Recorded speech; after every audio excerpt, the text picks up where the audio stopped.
Mi madre me dijo que le daría el almuerzo a mi hija mientras yo hacía unas compras. Pero cuando volví, la puerta estaba entreabierta. Y lo que vi en la mesa me hizo temblar.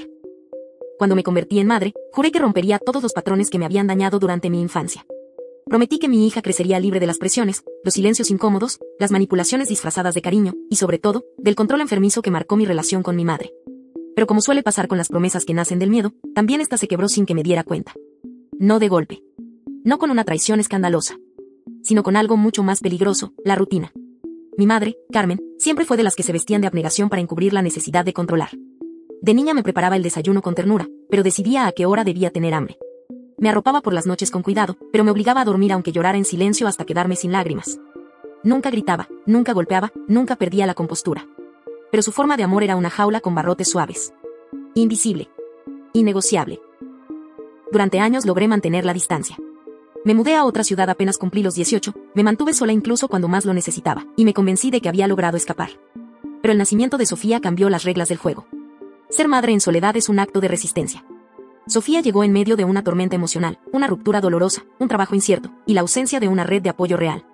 Durante los primeros meses me las arreglé con lo poco que tenía, pero cada día se sentía como una batalla nueva. Y entonces, cuando ya no podía más, mi madre apareció con su tono calmo, su presencia impecable, su olor a lavanda y eucalipto.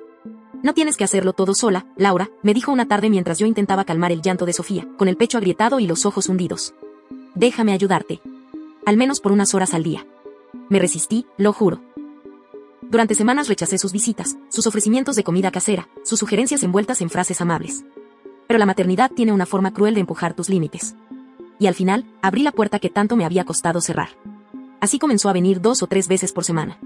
Al principio solo para jugar con Sofía un rato, luego para darle de comer, después para bañarla. Y con cada visita, mi madre iba ganando terreno sin que yo lo notara. Aquel día, el día que todo cambió, comenzó como uno más. Sofía tenía hambre y yo necesitaba salir a hacer unas compras urgentes. El refrigerador estaba casi vacío y tenía un pedido importante que hacer para el trabajo. Mi madre estaba allí, sentada en el sofá con su postura erguida y su voz pausada, leyendo un cuento de hadas en voz baja. Sofía reía. Parecía feliz. Ve tranquila, me dijo mi madre mientras se levantaba con la niña en brazos. Yo le preparo el almuerzo. Le haré su arroz con zanahoria, ese que tanto le gusta. ¿Estás segura? No quiero molestarte, le dije, aunque sabía que eso era inútil. Ella ya se había adueñado de la escena. Laura, por favor, ¿cuántas veces tengo que decirte que soy su abuela? Confía. Esa última palabra, confía, me atravesó con un filo que no quise mirar. Pero asentí. Tomé mi bolso, le di un beso a Sofía, y salí. No estuve más de 1 hora fuera. Lo recuerdo porque justo cuando salía del supermercado, noté que no tenía las llaves del buzón. Volví al coche, revisé mi bolso, y recordé que las había dejado sobre la mesa de la cocina. Resoplé, algo molesta, y manejé de regreso. Fue entonces, al llegar a casa, que todo se desdibujó. Desde afuera, noté que la puerta principal no estaba cerrada del todo. Estaba entreabierta, como si alguien hubiera salido con prisa. Sentí una punzada de ansiedad en el estómago. Caminé lentamente, empujando la puerta con cuidado. La casa estaba silenciosa. Demasiado. Mamá. Llamé en voz baja. Sofía. Nadie respondió. Caminé por el pasillo hasta llegar al comedor. Fue ahí donde mis manos comenzaron a temblar. Sobre la mesa había 2 platos, uno completamente limpio, y otro con restos de arroz, zanahoria y algo más que no supe identificar al principio. Junto a los cubiertos, perfectamente alineado, estaba un pequeño frasco de vidrio con tapa roja. Estaba abierto. No tenía etiqueta visible. Solo un resto de pegamento donde seguramente antes hubo una. La cuchara usada estaba justo al lado del frasco. Me acerqué temblando, como si los muebles me observaran. El contenido del frasco tenía un color extraño. Amarillento, denso, con un olor ligeramente metálico. Lo tomé con cuidado, le di la vuelta, y vi una pequeña inscripción en una etiqueta rota, solo bajo supervisión médica. No administrar en menores sin prescripción. Mi corazón comenzó a golpearme el pecho. La piel se me erizó. Sentí un frío subiendo por la nuca. ¿Dónde estás, Sofía? Susurré, apenas sin voz. ¿Dónde estás, mamá? El silencio me respondió. Y entonces supe que algo estaba profundamente mal. La sensación que me invadió frente a esa mesa fue tan real como si alguien me hubiese jalado el alma desde el pecho. El frasco seguía allí, como una amenaza muda. Lo tomé con ambas manos y lo acerqué más a la luz. Aunque estaba a medio llenar, parecía haber sido usado recientemente. El olor era extraño, penetrante, y me provocó una punzada de náusea apenas lo acerqué. La inscripción parcial aún visible no dejaba lugar a dudas. No administrar a menores sin prescripción médica. ¿Mi madre le había dado eso a Sofía? ¿Qué era exactamente? ¿Dónde estaba? La casa estaba en completo silencio, pero no era un silencio natural. Era un vacío denso, espeso, como si todo hubiera sido interrumpido a mitad de un movimiento. Caminé de inmediato al pasillo y revisé la habitación de mi hija. Estaba vacía. La cama tendida. Ningún juguete fuera de lugar. Como si nadie hubiera estado allí. La puerta del baño estaba entrecerrada. Golpeé levemente antes de empujarla. Nadie. Empecé a sentir como mi mente se inundaba de posibilidades oscuras. Corrí entonces a mi habitación, y allí, por fin, la vi. Sofía estaba acostada en el centro de mi cama. No había almohadas alrededor, ni su peluche favorito. Solo ella, tendida boca arriba, con los ojos cerrados y una palidez que me estrujó el alma. Me acerqué de inmediato y me agaché junto a la cama. «Sofía». La llamé en voz alta, sacudiéndola con suavidad. «Mi amor, ¿me escuchas?». No respondió. Le toqué la frente. Estaba tibia, pero no ardía como cuando tiene fiebre. Respiraba. Su pecho subía y bajaba lentamente, pero su expresión era inerte. La llamé otra vez, con más fuerza, y esta vez abrió los ojos, aunque tardó en enfocarme. «Mamá», murmuró con una voz débil, apenas audible. «Me duele la pancita». Me quebré por dentro. La abracé de inmediato, conteniendo las lágrimas mientras le preguntaba qué había comido. Lo único que alcanzó a decir fue: «La abuela me dijo que era una medicina, que me iba a hacer bien, pero sabe feo». Me incorporé de golpe. Caminé con pasos firmes hacia la cocina y revisé la basura. Entre las cáscaras de zanahoria y los restos del almuerzo, encontré una pequeña bolsita con restos de polvo amarillo. Y debajo, arrugado como si lo hubiera escondido con apuro, un prospecto médico. Lo abrí con manos temblorosas. El nombre comercial no me sonaba, pero el principio activo estaba en letra pequeña: clorpromacina. Mi garganta se cerró. Recordé ese nombre de cuando estudié psicología un par de años antes de cambiar de carrera. Era un antipsicótico. Un fármaco que se usaba en casos de esquizofrenia, delirios, trastornos severos. Nada que un niño, mucho menos una niña de 6 años, debería ingerir jamás. Y entonces escuché el ruido de una llave en la puerta de entrada. Me giré tan rápido que por poco derribé una silla. Carmen entró, como si nada. Llevaba una bolsa de pan y otra con frutas. Se detuvo al verme. Su rostro pasó de la neutralidad al gesto de irritación apenas contenida. «¿Por qué volviste tan pronto?». No respondí. Caminé hacia ella y le mostré el frasco que aún tenía en la mano. «¿Qué es esto, mamá? ¿Qué le diste a Sofía?». Ella cerró la puerta con lentitud, colocó las bolsas sobre la mesita del recibidor y me miró fijamente. «Te estás exaltando, Laura. Es solo algo para calmarla». Estaba muy inquieta, no quería comer, lloraba mucho. «¿O prefieres que se deshidrate?». Mi voz salió como un grito desgarrado. «¿Me estás diciendo que le diste un antipsicótico a mi hija sin consultarme? ¿Sin consultar a un médico?». Carmen no se inmutó. Caminó con tranquilidad hacia la cocina, sirvió agua en un vaso y bebió con lentitud antes de responder. «No dramatices. Es una dosis mínima. Yo sé lo que hago. Tú no puedes manejarla sola, Laura. Estás sobrepasada. Lo veo cada vez que vengo. Y Sofía está pagando por eso. Solo necesitaba descansar, tranquilizarse un poco». «¿Acaso te parece tan grave?». Sentí un escalofrío. Ese tono, tan calmo, tan razonable, era el mismo que usaba cuando yo era niña y me despertaba en medio de la noche sin saber por qué me dolía el estómago, o por qué sentía la cabeza pesada y la boca seca. Recordé una vez que desperté sola en el baño, con la frente pegada al piso frío. Tenía 7 años. Nunca supe qué había pasado realmente esa noche. Pero ahora, algo dentro de mí empezaba a entenderlo todo. «¿También me lo dabas a mí?». Pregunté en un susurro. Mi madre dejó el vaso sobre la encimera y me miró sin parpadear. «Tú eras una niña difícil. No dormías. Llorabas sin razón. Eras muy nerviosa. No me dejabas otra opción». Me quedé en silencio. El mundo giraba a mi alrededor como una espiral deformada. Sentí ganas de vomitar. De correr. De gritar. Pero Sofía estaba allí, en la habitación, frágil, confundida, y no podía permitirme el lujo del colapso. «No ahora. Te vas de esta casa», le dije finalmente. «Te vas ahora mismo. Y no vuelves». Carmen soltó una risa corta. No burlona. No histérica. Una risa seca. Desgastada. «¿De verdad crees que puedes criarla tú sola, Laura? No tienes idea de lo que haces. Me vas a llamar de nuevo». «Lo sé. Porque cuando las cosas se salgan de control, vas a volver a necesitarme». No le respondí. Caminé hasta la puerta, la abrí de par en par y la señalé en silencio.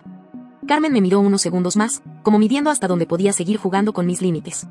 Y entonces, sin decir una palabra más, recogió su bolso y se fue. Cuando cerré la puerta, me desplomé en el suelo. Sabía que ese momento no era el final. Que aquello solo era el primer hilo de algo mucho más profundo. Lo que no sabía todavía, era que tan enredado estaba todo lo demás. El silencio que dejó mi madre tras cerrar la puerta no fue un alivio. Fue un vacío punzante. Como si en lugar de llevarse su bolso y su perfume a lavanda, se hubiese llevado también la paz de cada rincón de la casa. No supe cuánto tiempo pasé en el suelo, con la espalda contra la puerta y el frasco todavía en las manos. Sentía las piernas dormidas, pero el corazón despierto, latiendo con furia, como si quisiera saltar de mi pecho. El frasco, ese maldito frasco. Pensé en lanzarlo a la basura, en romperlo contra el suelo, en enterrarlo lejos. Pero algo me lo impidió. Pruebas. Esa palabra comenzó a formarse dentro de mi mente como una voz que no era mía. Pruebas. Registros. Evidencias. Algo que no se pueda negar ni esconder. Me levanté con torpeza y lo envolví en una bolsa con cierre hermético. Después guardé también el prospecto, la bolsita de polvo que había encontrado en la basura y, aunque me dolió hacerlo, recogí la cuchara de Sofía. La metí en una bolsa distinta, sin tocar la parte metálica. No era experta en nada de eso, pero había visto suficientes documentales como para entender que si quería proteger a mi hija, no podía seguir dudando. No podía solo confiar en que todo pasaría. Fui hasta el cuarto, donde Sofía seguía acostada en mi cama, mirando al techo sin moverse. La luz del atardecer entraba por la ventana, tiñendo sus mejillas de un tono suave, casi irreal. Me senté a su lado y le acaricié la frente con suavidad. ¿Cómo te sientes, mi amor? Rara, susurró, sin apartar la vista del techo. Como si estuviera lejos. Sus palabras me partieron el alma. Me incliné y la abracé, sintiendo su cuerpecito flácido entre mis brazos. Era como si algo se le hubiera apagado por dentro. ¿Qué te dio la abuela, Sophie? ¿Te acuerdas? Ella dudó. Parpadeó lentamente. Luego dijo. Me dio una cuchara de eso que huele feo, me dijo que era para que mi cabecita dejara de pensar tanto. La rabia me subió por la garganta como bilis. Me tragué las lágrimas. No podía romperme frente a ella. No ahora. ¿Y lo comiste todo? No. Solo una vez. Pero después me dolía la panza y quería dormir, la abuela dijo que eso era normal. Le pregunté si recordaba algo más, pero su voz se fue apagando. Empezó a quedarse dormida de nuevo, como si la poca energía que había reunido para hablar se hubiese evaporado. Me quedé sentada junto a ella durante horas, observando su respiración, escuchando el silencio de la casa que ya no me parecía hogar. Esa noche, dormí poco. La imagen de mi madre diciéndome con frialdad que yo también era una niña difícil se repetía en mi cabeza como un eco maldito. ¿Qué me había dado ella cuando yo era niña? ¿Qué tanto había manipulado, escondido, decidido por mí sin que yo lo supiera? ¿Cuántas de mis lagunas de la infancia no eran olvidos inocentes, sino efectos de algo como esto? Me levanté a las 3 de la madrugada y me encerré en el baño con mi laptop. Empecé a buscar el nombre del compuesto, clorpromazina. Leí todo lo que encontré. Se usaba en trastornos psicóticos, esquizofrenia, a veces para controlar episodios de agitación extrema. Pero no en niños, nunca sin indicación médica, y mucho menos sin supervisión. Las dosis altas podían causar efectos secundarios severos, sedación prolongada, alteración en el ritmo cardíaco, daño neurológico. Una frase me hizo quedarme helada. En menores de edad puede provocar afectaciones cognitivas permanentes si se administra de forma reiterada o sin control médico. Me sentí ahogándome. Cerré la laptop. Me puse de pie. Y caminé de nuevo al cuarto para verla. Sofía dormía profundamente, con los labios entreabiertos y las pestañas húmedas. Me arrodillé a su lado. Te juro que te voy a proteger, mi amor. Te lo juro por mi vida, le susurré. Al día siguiente, la llevé al médico. Pedí cita urgente con una pediatra que una amiga me había recomendado. No entré en detalles. Solo dije que mi hija había ingerido algo que no debía, y que necesitaba un chequeo general y pruebas de toxicología. La doctora la revisó con minuciosidad. Sofía se portó bien, aunque seguía algo lenta, como si estuviera caminando detrás del mundo.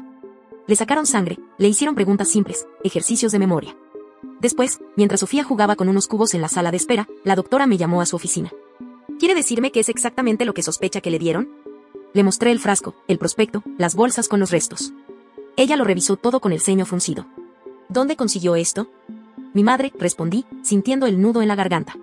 Se lo dio sin mi consentimiento mientras yo no estaba.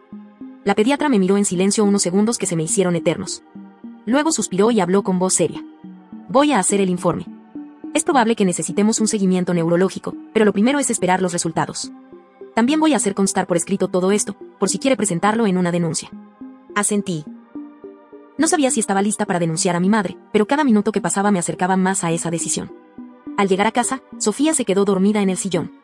Yo la cubrí con una manta, me senté junto a ella, y me quedé observando el frasco sobre la mesa, como si en cualquier momento fuera a abrirse solo y vomitar una verdad más terrible. Pero lo peor no fue eso. Lo peor fue que, esa noche, cuando ya me había acostado con Sofía en mis brazos, escuché su vocecita decir algo entre sueños. La abuela me dijo, que si me portaba mal otra vez, ya no me iba a despertar. Me quedé paralizada. Sentí como si alguien hubiese apagado todo el aire de la habitación. Ahora sí no quedaba duda, esto no había sido un error. Había sido una advertencia. No dormí esa noche. Me quedé despierta junto a Sofía, observando cada respiración, cada pequeño movimiento de sus manos, cada murmullo entre sueños. La frase que sus labios soltaron antes de hundirse nuevamente en el sueño me taladraba el pecho como un mantra siniestro. La abuela me dijo, que si me portaba mal otra vez, ya no me iba a despertar. Me la repetí en silencio tantas veces que comencé a dudar si realmente la había dicho o si mi propia paranoia la había inventado. Pero no. Yo la escuché. Con su vocecita entrecortada, somnolienta, como si esa amenaza hubiera quedado flotando en su inconsciente.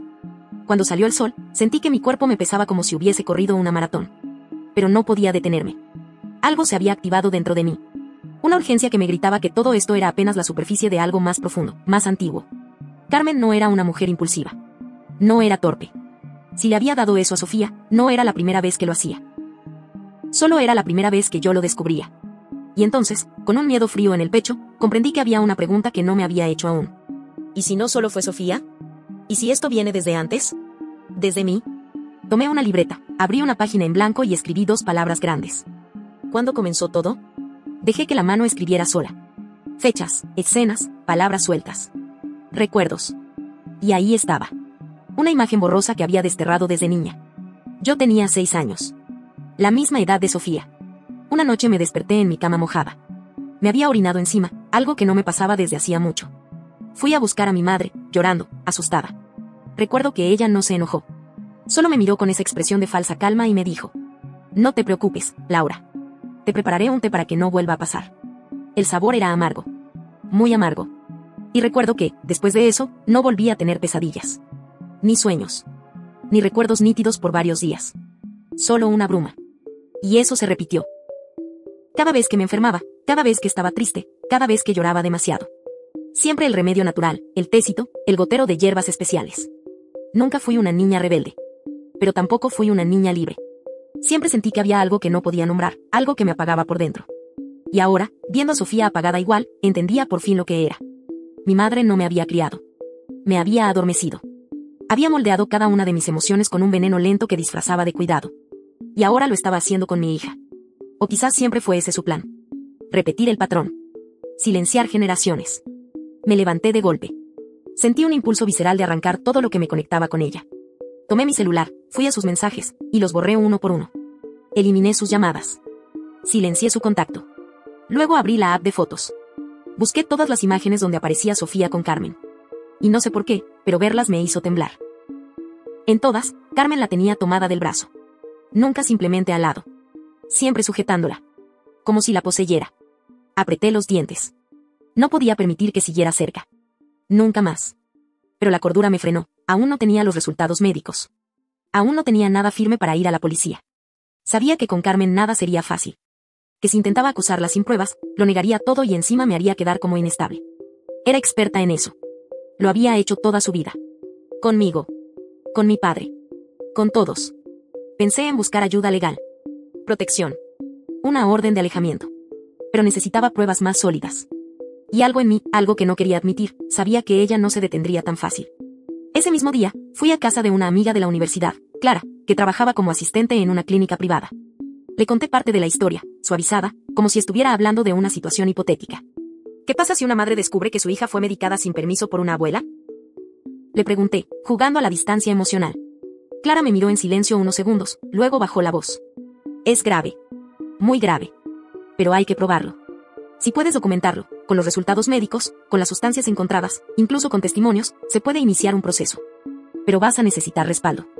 ¿Estás dispuesta a hacerlo? No respondí. Pero mi silencio fue suficiente para que ella entendiera. Te voy a ayudar, pero ve con cuidado. Porque si alguien así te controló durante años, no te va a soltar sin hacer ruido. Asentí. Agradecí su apoyo y regresé a casa con la determinación grabada en el rostro. Ya no había espacio para el miedo. Tenía que ser más inteligente que Carmen. Más rápida. Más fría. Más madre. Esa noche, me senté con Sofía en el sillón, le preparé su cena y la observé mientras comía. Estaba un poco más despierta. Con la mirada menos nublada. Sonreía cuando le contaba cosas del jardín de infantes. Pero aún se la notaba cansada. Como si llevara el peso de algo que no sabía explicar. «¿La abuela te decía algo cuando yo no estaba, Sophie?», le pregunté en voz suave. Ella dejó su cucharita sobre el plato y bajó la mirada.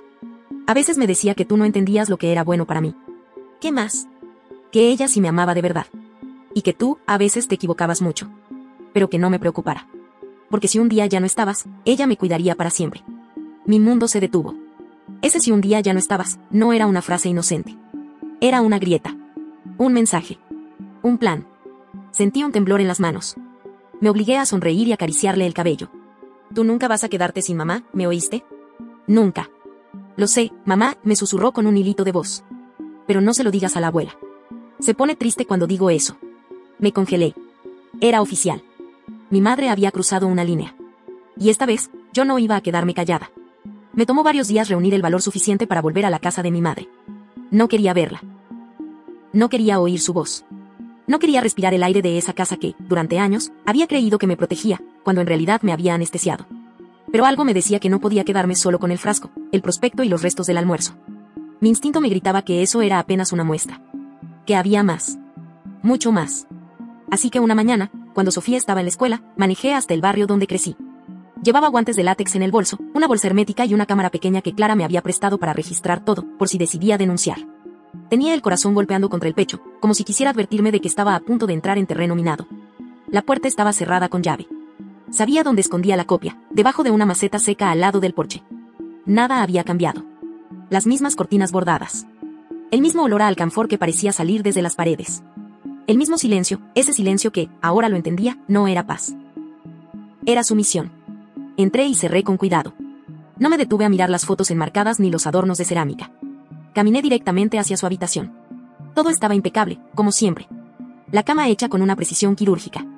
Los cajones perfectamente ordenados. Abrí el primero y no encontré nada sospechoso. Pañuelos doblados, cremas para las manos, unos lentes de lectura. En el segundo, papeles antiguos, boletas, cartas, recibos. Pero fue en el armario donde mis dedos temblaron. Detrás de una caja con ropa de invierno, encontré un neceser de cuero negro. Lo abrí con cuidado. Dentro había frascos. No uno. No dos. Había 8. Todos con nombres médicos difíciles de pronunciar. Algunos conocidos, otros no. Reconocí uno, haloperidol. Otro antipsicótico. Diazepam. Sedante. Amitriptilina. Antidepresivo. Risperidona. Otro más. Todos estaban usados. Todos tenían etiquetas medio arrancadas. Todos eran sustancias que no debían estar en manos de nadie sin control médico, y mucho menos en manos de una mujer que los había usado con su nieta sin mi consentimiento. Los metí en una bolsa con cuidado, usando los guantes, y tomé fotografías de todo el contenido del neceser, con fechas y marcas. Cada clic de la cámara era un paso más hacia algo que ya no podía detener. También encontré una libreta negra con la tapa desgastada. No tenía nombre ni título. Solo frases cortas, escritas en tinta azul. Fechas. Nombres. Dosis. Cambios de comportamiento. Laura 4 gotas durmió 9 horas, no despertó con el ruido. L más irritable, ajustar dosis. Sofía media cuchara menos llanto, mejor ritmo cardíaco. La última anotación era de 2 días antes de que yo descubriera el frasco en mi mesa. El estómago se me revolvió. Ella llevaba un registro. Frío. Clínico. Como si fuéramos sujetos de prueba. Como si no fuéramos su hija y su nieta. Sin objetos sobre los cuales experimentar su obsesión por el control. Sentí náuseas. Me llevé la mano al vientre, cerré los ojos y contuve el vómito. Esto no era solo un acto de negligencia. No era una abuela sobreprotectora. Era un patrón de abuso sistemático. Y yo era la siguiente en la cadena si no detenía esto ahora. Guardé todo en una mochila que llevé vacía para ese propósito. Salí de la casa como si escapara de una trampa. Cerré la puerta. Volví a esconder la llave bajo la maceta. Y me subí al auto con el cuerpo helado. De camino a casa, llamé a Clara. Le conté lo que había encontrado. Me pidió que lo llevara de inmediato. Todo esto debe ser evaluado por un perito. No lo toques más. No abras los frascos. No los limpies. Tal cual están, son pruebas. Esa noche no pude dormir. Sofía seguía mejorando, pero aún arrastraba una fatiga que no era normal en una niña de su edad. Le costaba mantenerse despierta durante las clases, y su maestra me llamó para preguntarme si estaba durmiendo bien en casa. «Está durmiendo», le respondí. «Solo que está recuperándose». No le dije más. Porque aún no tenía palabras para explicar lo que estaba ocurriendo. ¿Cómo le dices a alguien que tu propia madre intentó manipular la mente de tu hija? ¿Cómo se pronuncia en voz alta una traición tan íntima, tan violenta, que rompe con todo lo que alguna vez llamaste familia? Cuando acosté a Sofía, leí el diario de Carmen una vez más. Y me detuve en una frase que parecía insignificante, pero que me perforó el alma. Si Laura no aprende a criarla, alguien más tendrá que hacerlo. Esa frase no era una opinión. Era un aviso. Una declaración. Una amenaza. Y de pronto, recordé algo más. Una escena. Un momento que mi mente había empujado a un rincón oscuro por años. Yo tenía 12 años. Estaba enferma con fiebre. Mi madre me preparó una sopa. Dijo que tenía un ingrediente secreto para hacerme dejar de pensar en tonterías. Esa noche, dormí por más de 14 horas seguidas. Me desperté con la ropa cambiada, la cama limpia, sin recordar en qué momento me había dormido. Tampoco recordaba haber terminado la sopa. Ahora todo tenía sentido. No era mi cuerpo el que estaba cansado. Era mi mente drogada. Miré a mi hija dormida en su camita y sentí una mezcla de culpa y furia. Me juré que no iba a repetir la historia. Que esta vez, la cadena se rompía conmigo. Tomé mi celular y empecé a grabar un video, aún temblando. Me llamo Laura M. Este video es para documentar lo que está pasando. Hoy encontré en casa de mi madre múltiples frascos de medicamentos controlados. Los estaba usando con mi hija sin consentimiento. Tengo pruebas. Si algo me pasa, si algo le pasa a Sofía, por favor, revisen todo. Guardé el video con fecha y copia de seguridad en la nube. Me sentí paranoica. Me sentí rota. Pero también me sentí despierta. Por primera vez en años, sentí que estaba mirando a mi pasado sin filtros. Y lo que vi fue aterrador. Los días siguientes fueron como caminar sobre cristales rotos. Clara me había puesto en contacto con una abogada especialista en derecho familiar. Me recomendó comenzar el proceso de denuncia en paralelo con una solicitud de orden de restricción. Me explicó que, aunque la ley muchas veces era lenta, tener pruebas físicas como los frascos, el prospecto, la libreta con anotaciones y los exámenes médicos era una ventaja incalculable. Esto no es un caso menor, Laura, me dijo en voz baja, mirando los documentos con seriedad. Esto se llama intoxicación deliberada. Está tipificado como delito. Puede ir desde abuso infantil hasta intento de daño físico con premeditación. Las palabras resonaban en mi mente como un trueno constante. Intento. Daño. Premeditación. Aún me costaba aceptar que esa era la palabra correcta. Porque a pesar de todo, a pesar del frasco, de las noches sin recuerdos de mi infancia, del estado de Sofía, había una parte dentro de mí que se negaba a procesarlo por completo. ¿Cómo se denuncia a tu madre? ¿Cómo se enfrenta a alguien que te dio la vida, y al mismo tiempo te la robó por partes durante años? Pero no podía dejarme caer en esa trampa emocional. No ahora. Había una vida que dependía de mí. Sofía. Mi hija. Mi todo. Ese mismo día, después de la consulta con la abogada, pasé por la escuela a buscarla. Cuando salió de clases, traía una hoja de dibujos en la mano. Me la entregó con una sonrisa tímida. Es nuestra casa, mami, dijo. Pero cuando miré el dibujo, me quedé helada. Había dos casas. Una grande, con el tejado marrón, que reconocí como la nuestra. Y otra más pequeña, negra, sin ventanas, con una puerta roja enorme, justo al lado. Frente a esa puerta, estaba Sofía dibujada con una lágrima en la mejilla, y una figura adulta detrás de ella con el pelo gris recogido. Carmen. No había nombres, pero no hacían falta. ¿Y esa casa negra, Sophie? Pregunté, fingiendo naturalidad. Es donde la abuela me lleva cuando tú no estás, dijo, como si fuera lo más normal del mundo. Pero no es una casa de verdad. Es una casa que ella dice que tengo que imaginar. Para pensar bien. Para no decir cosas que no debo. Para que no te moleste. El corazón me dio un vuelco. ¿Ella te dice eso? Sofía asintió, sin soltar la hoja. Me pone la mano en la cabeza, me dice que cierre los ojos y me lleva allí. Dice que si pienso cosas feas, la casa se va a llenar de monstruos. Y que si eso pasa, tú vas a enfermar. No supe qué responder. Quería llorar, gritar, romper esa hoja de papel en 1000 pedazos, pero en cambio solo la abracé. Ya no vas a volver a esa casa, mi amor. Nunca más. Esa noche, mientras Sofía dormía profundamente, yo repasaba las imágenes del día una y otra vez. El frasco. La libreta. El dibujo. Las palabras de Carmen flotando en mi cabeza como humo espeso. Si un día ya no estás, yo la cuidaré para siempre. Ya no podía permitirme solo reaccionar. Necesitaba anticiparme. Entender a fondo qué tipo de mente enferma estaba enfrentando. Y para eso, debía volver a un sitio que juré no pisar jamás, la antigua casa de mi abuela. Esa mujer fue una sombra en mi infancia. Apenas la recuerdo. Murió cuando yo tenía 13 años, y Carmen nunca quiso hablar de ella. Solo decía que era una mujer estricta. Conservadora. Una roca, decía. Pero recuerdo vagamente su presencia fría, sus ojos que parecían atravesarte, y su voz lenta que susurraba frases que nunca entendí del todo. Llamé a una tía lejana, una prima de Carmen que vivía en las afueras del pueblo. Le dije que estaba escribiendo un texto familiar, algo sobre las mujeres de la familia, y que quería visitar la antigua casa de mi abuela. ¿La casa vieja? Preguntó sorprendida. ¿Para qué? Esa casa lleva cerrada desde que murió tu abuela. Nadie ha querido entrar desde entonces. Necesito hacerlo. Le dije. Es importante. La tía dudó, pero aceptó darme la llave. 2 días después, fui hasta el lugar. Dejé a Sofía con Clara. Le inventé una excusa. No quería exponerla más a nada de esto. Era mi historia. Mi pasado. Mi guerra. La casa estaba igual que en mis pesadillas. Vieja. Sucia. Con las ventanas cerradas desde hacía décadas. El olor a encierro era tan fuerte que tuve que cubrirme la boca con la manga del suéter. Caminé lentamente, como si temiera despertar algo dormido. El suelo crujía con cada paso. Todo estaba cubierto de polvo y telarañas. Pero lo más inquietante era el silencio. No era un silencio común. Era un silencio espeso, denso, como si las paredes quisieran guardar secretos que no me correspondía conocer. Subí al ático, guiada por un recuerdo difuso. Y allí lo encontré. Una caja de madera, cerrada con una hebilla oxidada. La abrí con esfuerzo. Dentro había frascos. Igual que los que encontré en casa de Carmen. Algunos vacíos. Otros sellados. Todos etiquetados con nombres arcaicos, mezclas caseras, sustancias con instrucciones escritas a mano. Además, había cuadernos. Cuadernos antiguos, con anotaciones de tratamientos espirituales, formas de aplacar el alma, como curar a los niños que sueñan demasiado. Leí una frase que me dejó paralizada. El silencio es la única medicina para los pequeños que cargan demonios invisibles. A través del sueño, se limpian. A través del olvido, se purifican. Me senté en el suelo y rompí en llanto. Carmen no inventó esto. Lo heredó.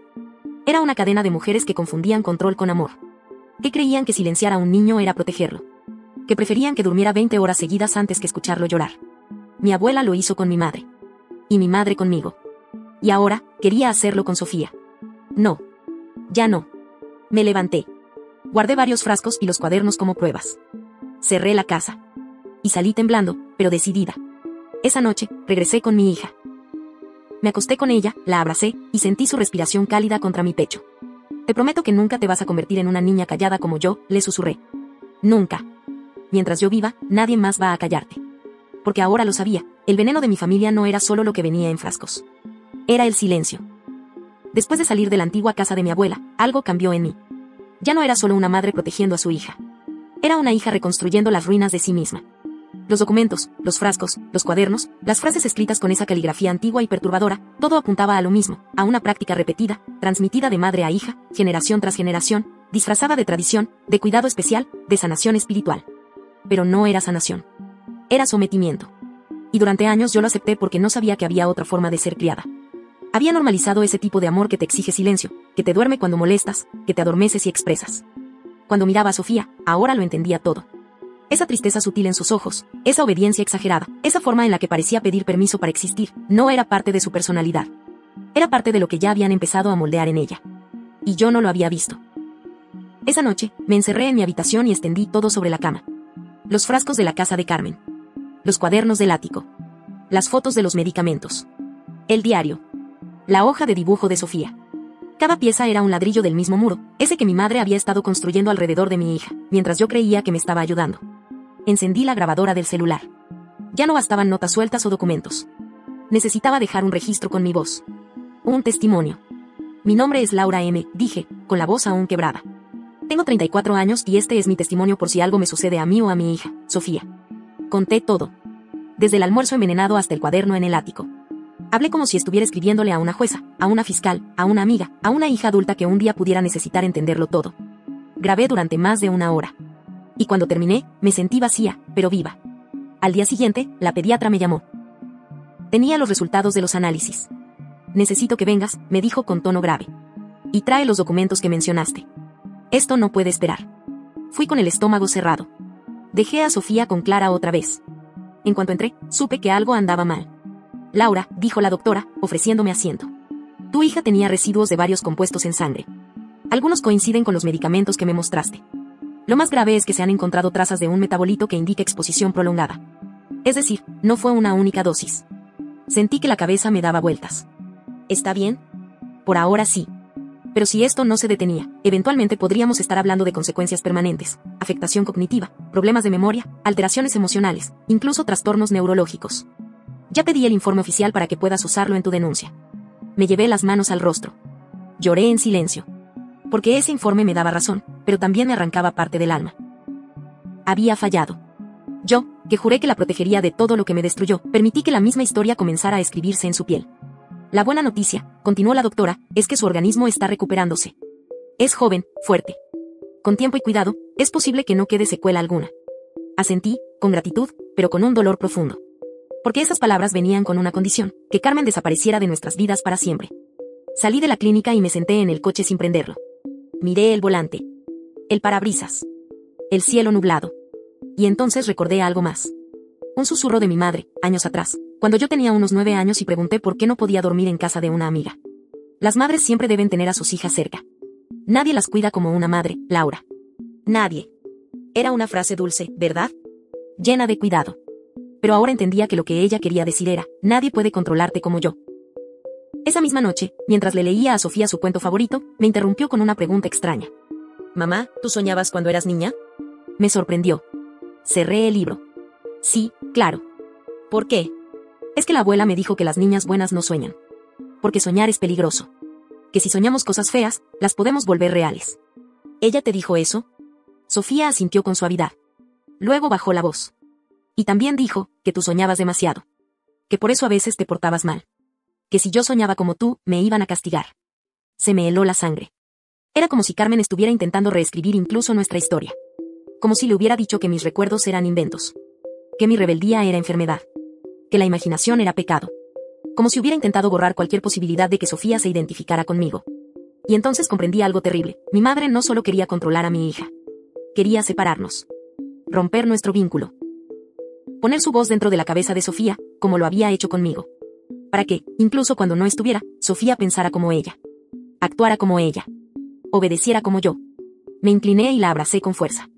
Tú puedes soñar lo que quieras, mi amor. Y nadie va a castigarte por eso. ¿Me escuchas? Ella me abrazó de vuelta. Su cuerpecito temblaba. ¿Entonces no soy mala por pensar cosas raras? Me rompí por dentro. No, Sofía. Lo raro está bien. Lo que no está bien es que te callen. Nunca dejes que te callen. Esa noche, mientras ella dormía profundamente, encendí la laptop y comencé a escribir una carta. No para Carmen. Ni para la policía. Una carta para mí misma. Para la niña que fui. Para la madre que soy. Para la mujer que finalmente se estaba sacudiendo los sedantes de una vida entera. Hoy entendí que el silencio también se hereda. Pero yo elijo romperlo. Hoy elijo recordar. Soñar. Gritar si es necesario. Porque por primera vez en mi vida. No tengo miedo de estar despierta.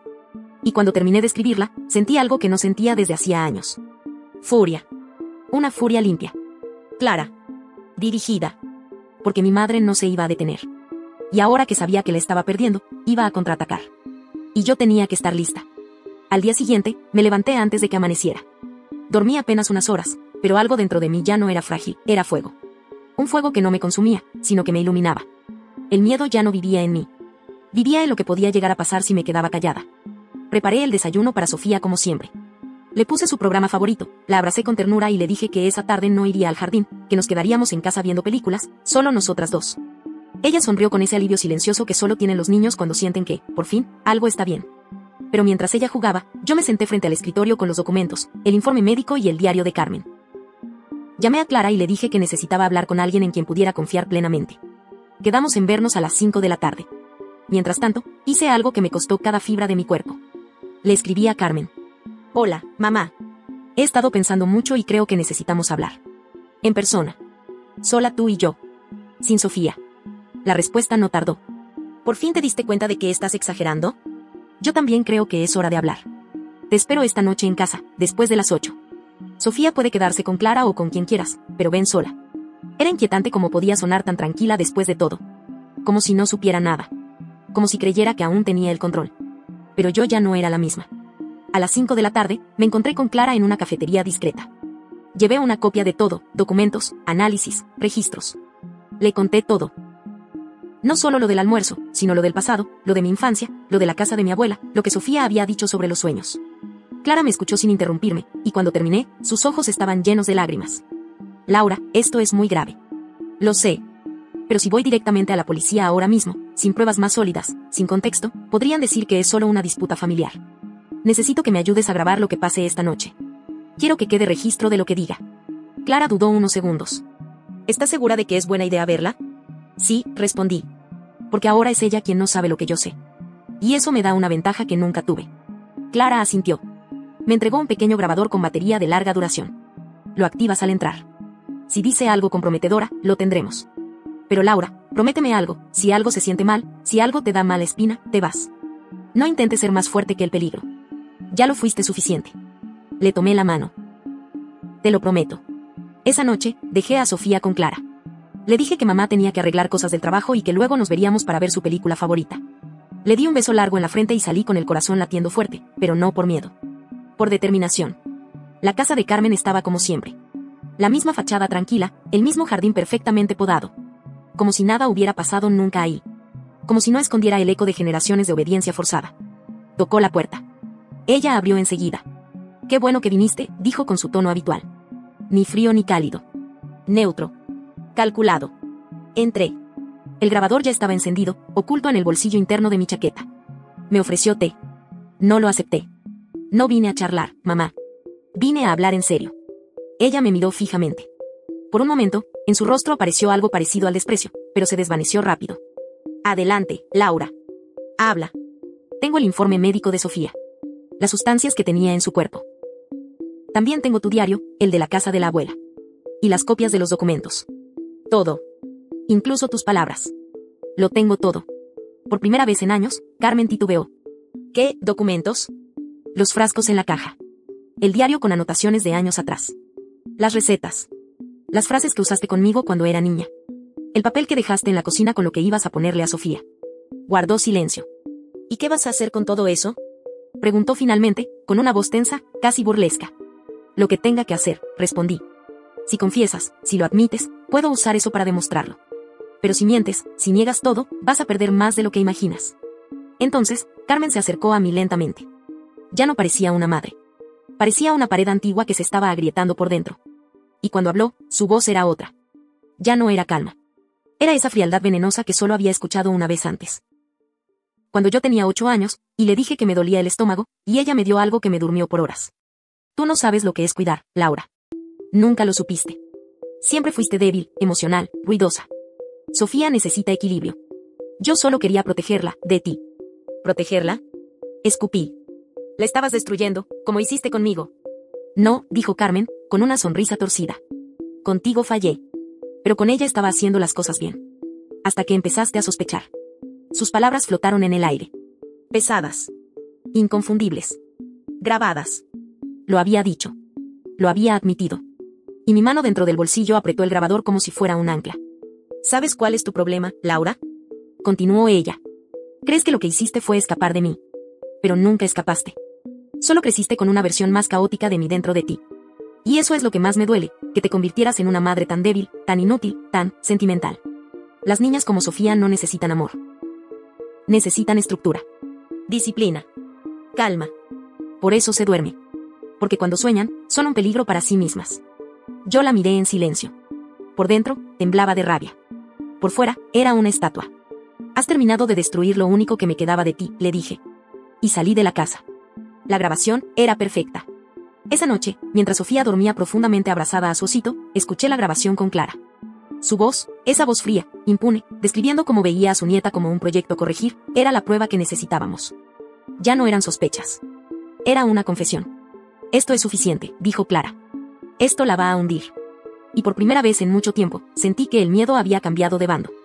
Esa madrugada no dormí. Me senté junto a la cama de Sofía, viéndola respirar tranquila, con sus pequeñas manos abrazando el peluche de conejo que le había comprado cuando cumplió 2 años. Se veía tan en paz, tan diferente a la niña que había tenido pesadillas durante semanas. Ahora entendía por qué alguien, en nombre del cuidado, había intentado callar su mundo interior. Pero Sofía no se había callado. Ni siquiera con las sustancias. Ni siquiera con el miedo. Su vocecita fue el primer susurro de la verdad. Y ahora, me tocaba a mí gritarla. A la mañana siguiente, Clara me acompañó a la comisaría. Llevábamos todo, las copias de los informes toxicológicos, las declaraciones del pediatra, las fotos de los frascos encontrados, y lo más importante, la grabación de Carmen confesando. No solo lo que había hecho, sino la razón por la que lo hizo. Un agente joven nos atendió primero, pero en cuanto escuchó los primeros segundos de la grabación, su expresión cambió. Nos pasaron a una sala interna. A los 20 minutos, estábamos hablando con una oficial de protección de menores. Clara y yo intercambiábamos miradas silenciosas. Sabíamos que había riesgos. Carmen no era una mujer cualquiera. Había trabajado toda su vida como docente en una institución privada, tenía reputación de mujer sensata, culta, tradicional. Pero también sabía cómo ocultar cosas. Cómo manipular. Cómo enmascarar el control con afecto. La oficial tomó nota de todo. Escuchó la grabación completa sin interrumpirnos. Cuando terminó, se quitó los lentes con una expresión de absoluta seriedad. Lo que tenemos aquí es un posible caso de negligencia criminal con agravantes. Y si lo que ustedes alegan es cierto, también puede encuadrar en tentativa de daño a un menor. ¿Saben si la señora Carmen ha tenido antecedentes similares? No hay denuncias formales, pero sí historias ocultas, dije. Respiré hondo. Fui una de ellas. Nos pidieron tiempo para revisar todo. Mientras tanto, iniciaron una medida preventiva para proteger a Sofía. No podían arrestar a una Carmen sin una orden judicial, pero desde ese momento, quedó oficialmente restringido su contacto con mi hija. Nadie podrá acercarse a Sofía sin tu autorización directa, me aseguró la oficial. Y te recomiendo que te mantengas alerta. A veces, cuando las personas como tu madre sienten que están perdiendo poder, actúan impulsivamente. Esa noche, después de bañar a Sofía y contarle su cuento favorito, me senté a ver mi celular. Tenía 3 llamadas perdidas de un número privado. Y un mensaje. Solo decía: no sabes con quién te estás metiendo, Laura. El amor de una madre nunca muere. Pero tú estás a punto de enterrar el tuyo. El tono era tan retorcido como familiar. Carmen. No era una amenaza directa, pero sí lo suficiente para confirmarme que ya sabía que había hablado. Y peor aún, que no pensaba detenerse. Guardé el mensaje. Lo reenvié a Clara y a la oficial que nos había atendido. A la mañana siguiente, me citaron en el juzgado para activar una medida cautelar de protección. Los días siguientes fueron un torbellino de trámites legales. Tuve que declarar formalmente, asistir a entrevistas con asistentes sociales, y Sofía también fue evaluada por psicólogos infantiles especializados. El resultado fue demoledor. La niña mostraba signos consistentes de haber sido expuesta a entornos con alto control emocional, ansiedad inducida por figuras de autoridad y síntomas leves de intoxicación reiterada. El informe de los profesionales fue lapidario. Se recomienda limitar completamente el contacto de la menor con su abuela materna, dado el potencial riesgo físico y psicológico que representa. Era un documento oficial. Una espada contra la manipulación. Y al fin, una audiencia fue programada. El día anterior, me senté frente al espejo.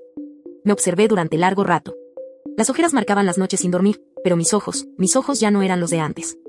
No había ni rastro de la mujer rota que alguna vez pensó que todo lo que vivió era normal. Había fuerza. Dolor, sí, pero también claridad. Vestí a Sofía con su mejor vestido para llevarla al jardín esa mañana. Le di un beso y le prometí que todo iba a estar bien. ¿Y vas a volver antes de que salga el sol, mami?, preguntó. Voy a volver antes de que oscurezca, le respondí, arrodillada a su altura. Porque esta vez, la oscuridad no va a entrar más en nuestra casa. La audiencia fue breve, pero intensa. Carmen llegó acompañada por un abogado.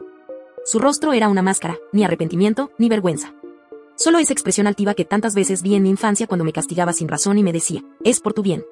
El juez escuchó las pruebas con atención. Reprodujeron partes clave de la grabación. Exhibieron el informe médico. Mostraron las notas del diario.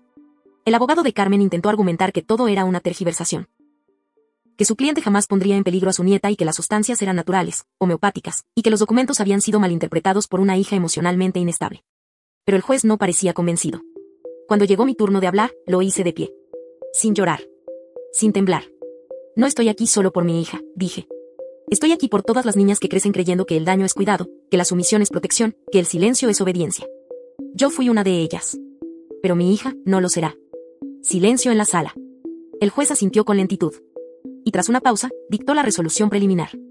Hasta tanto se determine la responsabilidad penal correspondiente, se decreta una orden de alejamiento inmediata de la señora Carmen hacia la menor Sofía, así como toda forma de contacto directo o indirecto. La abogada que me asistía me susurró: ganamos esta etapa, Laura. Ya no puede acercarse. Pero mientras Carmen se levantaba y abandonaba la sala sin siquiera mirarme, sentí que esto no había terminado. Porque algunas personas, cuando pierden poder, no se rinden, se retuercen en la sombra, buscando una última oportunidad para atacar. Y yo sabía que Carmen aún no había dicho su última palabra. Después de la audiencia, la vida pareció calmarse, al menos en apariencia. Sofía volvió al jardín con normalidad.